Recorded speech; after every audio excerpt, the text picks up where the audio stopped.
कल्याण Malangad road परिसरात भाल गावात हृदयद्रावक अपघात घडला असून कचरा उचलणाऱ्या ट्रकच्या धडकेत 2 वर्षाच्या चिमुकल्याचा दुर्दैवी मृत्यू झाला आहे।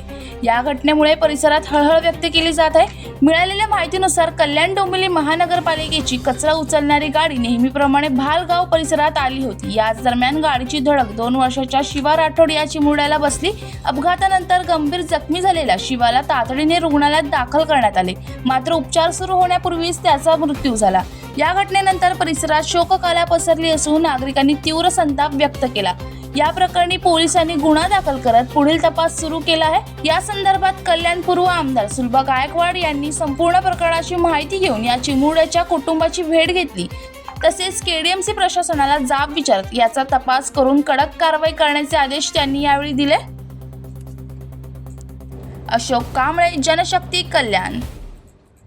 पण आता जर जीवन हानी झाली तर तुम्ही किती त्यांना म्हणजे तुमच्या ह्याच्यातून मदत तुम्ही त्यांना काय सांगू शकता? आता त्याचा त्यांचा मुलगा गेला, तो गेला, 3 मुलीच्या पाठीवर 4 4 मुलीच्या पाठीवर